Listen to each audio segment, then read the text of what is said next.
Ton mari, franchement, c'est vraiment le pire, te laisser dans cette situation, après Paris, après Dubaï, maintenant on a compris qu'il est parti au cross.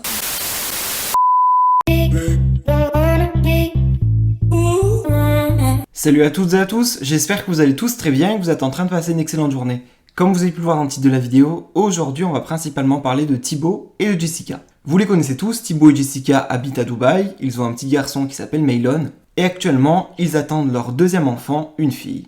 Il y a quelques semaines en arrière, Jessica a eu énormément de complications concernant sa seconde grossesse, elle a dû être alitée en France, et depuis elle ne peut plus retourner à Dubaï. Il y a plusieurs jours, Thibaut s'est envolé direction Paris, puis direction Dubaï, et là cela fait maintenant quelques temps qu'il n'est plus avec Jessica. Face à l'ampleur de la situation sur les réseaux sociaux, car pas mal de personnes critiquent l'attitude de Thibaut, qui délaisserait Jessica, elle a décidé d'enfin prendre la parole pour tout expliquer. Thibaut est actuellement sur le tournage des Marseillais vs le reste du monde.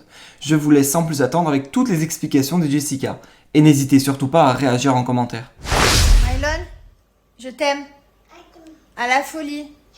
D'amour. Passionnément. T'es ma vie. Ma vie. Je t'aime. Fort. Fort.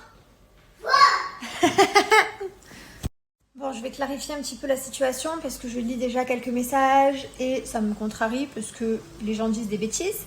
Donc comme vous voyez, mon mari n'est pas dans mes snaps. Hier soir, je me suis couchée toute seule. Ce matin, il n'est pas là. Mon mari a disparu. Donc voilà, vous avez bien compris que s'il a disparu, c'est parce qu'il est parti en tournage. Voilà, les Marseillais contre le reste du monde. Je vois déjà quelques messages qui me disent ton mari, franchement, c'est vraiment le pire, te laisser dans cette situation, après Paris, après Dubaï, maintenant on a compris qu'il est parti au cross. Bon, alors déjà, on va remettre les choses dans leur contexte. Paris, il est parti 2 jours, voilà, il est parti un week-end, il a fait aller-retour. Dubaï, c'était pour nous, c'était pour la famille, c'était pour le livret de famille, c'était pour les chiens, voilà. Et le cross, c'est parce que c'est moi qui lui ai dit, chérie, vas-y, va quelques jours dans le cross, va passer un peu de temps avec tes amis, ça te fera du bien. Enfin, à un moment donné, c'est bon, mon mari, il est là pour moi, pour mon fils. Il a dormi à l'hôpital avec moi quand ça allait pas. Enfin, franchement, il est dévoué pour sa famille. Il a toujours été là. Dans tous les moments difficiles, il est là. Donc, à un moment donné, stop, faut arrêter. De dire ton mari ci, ton mari ça. Il est parti, ça va lui faire grand bien. Moi, j'ai mes amis qui arrivent, j'ai demain j'ai Jamel, j'ai Stéphanie qui va venir dormir avec moi à la maison pendant 2 jours. Enfin voilà, je vais passer un petit peu de temps aussi de mon côté. Je regarde mes séries. Voilà, tant que tout va bien, que ma grossesse est stable, tout va bien. Si d'un coup il se passe quelque chose, je l'appelle et ben il arrive de suite. Donc à un moment donné, stop. Voilà. Et encore, le pauvre, vous dites des choses alors qu'il voulait pas y aller. Il y a encore une semaine, il me dit non chérie, je peux pas te laisser seule. C'est moi qui insistais. Je suis très contente qu'il soit parti. Voilà, j'espère qu'il va s'éclater.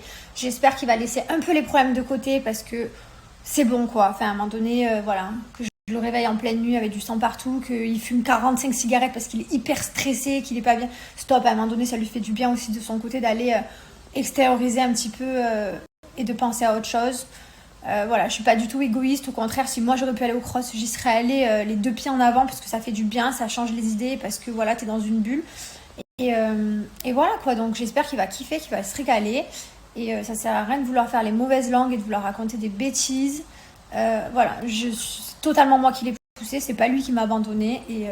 Et voilà, bref. Et sinon, je vais aller à l'hôpital, je vais aller voir ma fille. Et du coup, je vais avec mon papa.